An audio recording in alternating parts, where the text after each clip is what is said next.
These 16 characters are among the strongest in the entire series. But what if I tell you that each of them has one weakness that could easily make them lose any battle they fight? Yes, even Roger has one, but I'll get to him in a bit later, so let's start with Luffy first. Luffy is currently one of the strongest pirates alive, and even the elders aren't too big of a problem for him. However, he does have a few weaknesses, with one being that he gets tired too quickly. And what's worse is, once he's out of juice, he literally turns into a grandpa. Still, it's not that easy to tire him out, since he was still in great shape after defeating 𝗕𝗏𝗏𝗏𝗏, who is very strong. Thankfully, Luffy has another weakness that's much worse than this one. He is, well, dumb. There's no nicer way to say it. He's just so easy to trick. Like when Buggy tried to trick him every chance he had during Impel Down, but Luffy didn't realize it at all. He also completely trusted the people of Whiskey Peak and fell asleep surrounded by hundreds of them. This would have been his end if not for his crew, who had just a bit more brain than him and noticed that it was a trap. There are still 15 weaknesses left to cover, and let's continue with Garp. Like his grandson, Garp is also portrayed as a carefree guy, but I don't think he is as naive as Luffy, so we'll have to find another weakness for him. Using water is also out of the question since he isn't even a devil fruit user. So is there anything we can use to defeat this monster? Well, firstly, there are speculations that he held back against Kuzan in their battle, which I can totally believe since he did let Luffy defeat him on Marineford as well. So I guess if you become good friends with him, he'll just let you in. But that would be really hard to do and would take years. Thankfully, there's an easier way. Just like what happened in the show, if someone kidnaps a person who is close to Garp, he will come flying to their rescue no matter who he has to fight against. This is certainly heroic of him, but it's also a very bad idea since without any planning, he would basically just walk into a trap. This is exactly what happened on Hachinosu when Blackbeard pirates kidnapped Kobe, which made Garp jump in even though he was severely outnumbered by multiple Titanic captains on the island. And we can't forget that what got Garp impaled by Shiryu is once again him caring for other people too much, because Shiryu was targeting Kobe with that attack. Finding Garp's weakness was easy because he cares about other people a lot, but how would you go about defeating someone who doesn't care about his companions at all? Although Blackbeard was a bit concerned for his crewmates when Kuzan froze them all, it's obvious that he would never actually risk his life for their sake. One thing that could be used against Blackbeard is his weird devil fruit. You see, although Yami Yami no Mi is a Logia, it doesn't protect Blackbeard from physical attacks, and he can still get punched normally. In addition to this, every physical punch Blackbeard takes hurts way more than usual, which is one of his biggest weaknesses. Another thing we could use against Blackbeard is his overconfidence. I mean, the guy literally traveled through the Grand Line on a wooden raft, which got completely destroyed when he tried to follow Luffy on a knock-up stream. I'm not sure how he even survived that. So I guess setting some sort of trap for him is a good idea because he probably wouldn't see it coming. 3 done, 13 more to go, and let's cover Kaido next. Now, you're probably wondering, what kind of weakness could Kaido have? Isn't he like invincible? Well, kinda, but there's actually one thing that would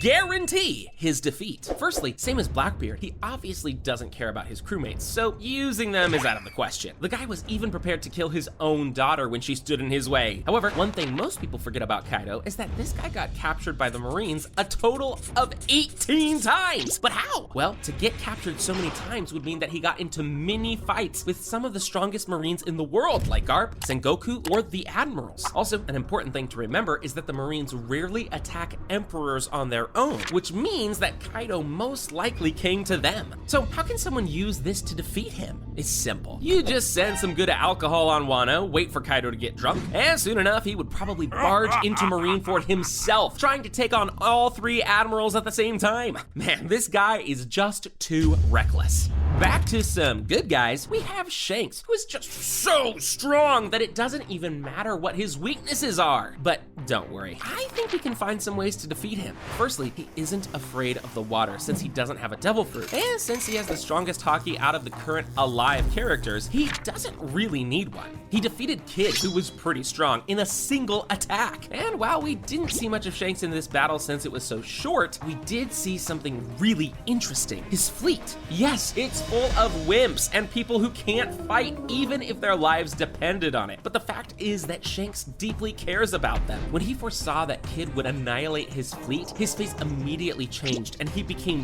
terrified, instantly taking Kid seriously and defeating him as quickly as possible. So how can this weakness be used against him? Well, imagine if Kid had more ships targeting Shanks' fleet from all sides. It would be pretty much impossible for him to protect them from all at the same time, which would leave him wide open to the attacks. Another pirate who had a crew too large for its own good is Whitebeard. However, the key difference here is that Whitebeard pirates are all great fighters and don't need constant protection, which makes them much better than Shanks' fleet. But as with all characters so far, Whitebeard still has one obvious weakness anyone could exploit. He sees everyone on his crew as his child. Now, although this in itself is not a problem, it leads to so many bad things happening during his pirating career. For example, he didn't realize that Teach was only on his crew to steal the Yami Yami Nomi. He let his guard down, which allows Squard to impale him with a sword, and most importantly, he literally destroyed half of his crew in order to save a single member. Yeah, I think you can easily see how this can be used in many ways to bring this legend down. There are still 10 more insanely strong characters left to cover, like Big Mom, Dragon, and even Roger. Can you guess what their biggest weaknesses are? Well, before we get to them, we need to cover Marco, who has one of the most powerful Zoan Devil Fruits in the entire show. The guy is used to tanking every single attack coming his way because he knows that they can't hurt him. That is, unless he gets Seastone cuffed. You see, Marco actually clashed with all 3 admirals during Marineford, and for the bigger part of the war, he looked like he wasn't even sweating. But the moment his Devil Fruit powers were disabled, he was pretty much useless. Now, I know what you're thinking. Cuffing someone with a Seastone isn't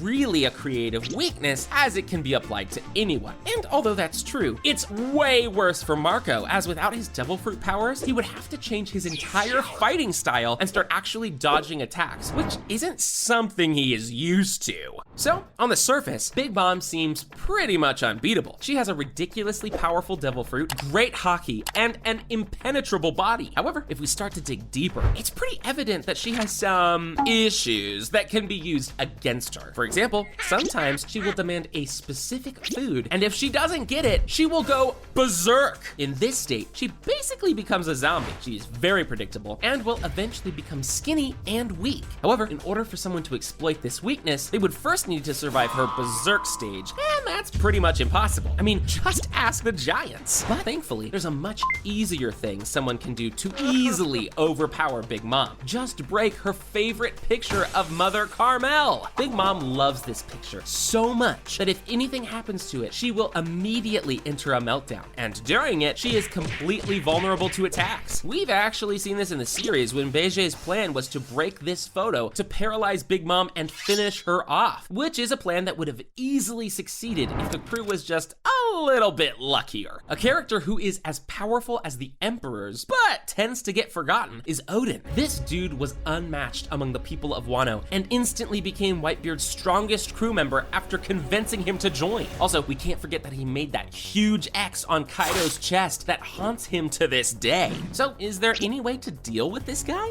Well, yeah, pretty simple one actually. You see, after Odin returned to Wano, he instantly wanted to defeat Kaido for all the bad things he and Orochi did. However, when he got there, Orochi pretty much convinced him that Kaido would leave in 5 years if Odin did what he was told. So, yeah, this guy might even be more naive than Luffy. Not only did Kaido not leave, but he also grew in power over those years, which was a surprise to no one but Odin, who never expected his enemy to lie. So I guess if you want to defeat Odin, you can just kidnap a few Wano citizens and he'll do whatever the heck you tell him. The next on the list is Monkey D. Dragon, and this is going to be the quickest section so far. The biggest weakness of this guy is that he doesn't do anything. Whenever there was a chance for him to appear, he decided not to, and this has been going on for over 25 years. His good friend Vegapunk is getting assassinated. No thanks. His son is trapped on Egghead. No thanks. Every big group in the world is making their move. Nah.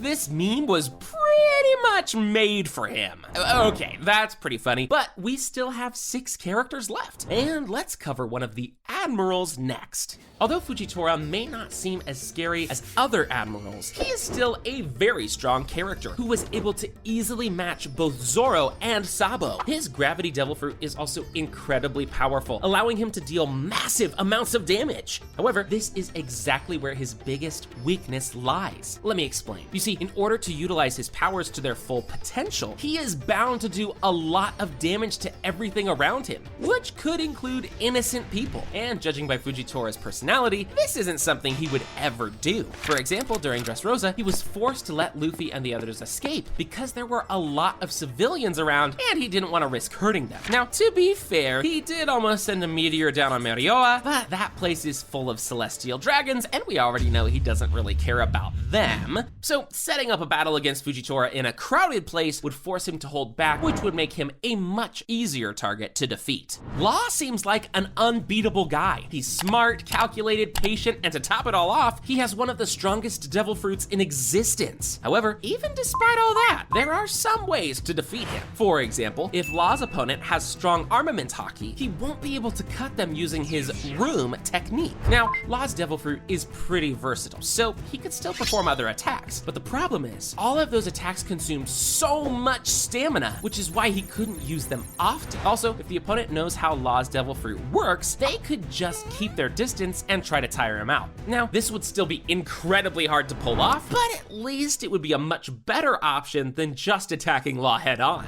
Another supernova I have to mention is, of course, Kid, who won't tire out as easily as Law. But that's not an issue because he suffers from some much simpler problems. And one of those is related to his devil fruit. You see, although his devil fruit's magnetic powers can be used to assemble multiple different types of weapons to help him in many different situations, none of that really matters if there is no metal lying around. So battling Kid somewhere where there's no metal would instantly weaken him by a lot. However, that's not all, because Kid still has another weakness we can exploit. As you already know, Kid often overestimates his strength and goes after guys way out of his league. He also attacks without any clear plan in mind and just rushes in with brute strength. This could easily be exploited by setting some sort of ambush and baiting Kid to attack. Before we explain what Roger's greatest weakness is, let's first quickly cover the weaknesses of Zoro and Sanji. Sanji's Germa modifications gave him a giant power-up, which means that there shouldn't be any easy ways to trick and defeat him, except there is one. The one problem that has haunted Sanji since the beginning of the show is his love for all women and his vow to never lay a finger on them. And this is much more than just a small gag in the show, as it puts him in seriously dangerous situations multiple times. Like when he couldn't attack Mr. 2 because he put on Nami's face, when he let Khalifa beat him up, or when he was okay with Viola killing him. Yeah, this guy may have the biggest and most obvious weakness out of any character in the show. But what about his rival, Zoro? Surely he would be much harder to defeat, right? Well, maybe, but not by a lot. You see, Zoro is one of the best swordsmen in the world and was able to deal serious damage to some of the strongest people alive. And although that's pretty scary, Zoro has one ridiculous weakness that makes him look like a complete amateur: his sense of direction. There are a bunch of ways someone could use this against him, but the easiest one is probably just to take him to some kind of big mansion and fight him there. The guy would instantly get lost and probably wouldn't find his way back for years. Another less talked about weakness of Zoro's is his bad habit of not taking a fight seriously until he is on the brink of death. So one good way of avoiding a fight against full power Zoro would be to try and end it as fast as possible. Although that's easier said than done. And finally, the moment you've all been waiting for. Let's cover what the biggest weakness of the Pirate King is. As far as we know, this guy clashed millions of times with the strongest pirates of his era, defeated 3 future emperors and rocks on God Valley, and has seemingly never lost a battle before. He also has a super powerful crew to rely on. No outside people who could be used to threaten him, no weakness to water, nothing. However, there is one thing that could potentially get him in huge trouble. You see, during the Ed War, Roger was attacked by Shiki's massive fleet, and it was pretty obvious that his crew had almost no chance of winning. So what did Roger do? Well, instead of running away, he decided to stay and fight. He survived this battle by sheer luck because a sudden storm sunk Shiki's fleet. But if it wasn't for that, Roger pirates would have been completely destroyed. So, Roger's greatest weakness is that he never runs from a fight, even if the odds are completely against him. Click on this video next, where I created the weakest character in One Piece. What are you waiting for? Click it.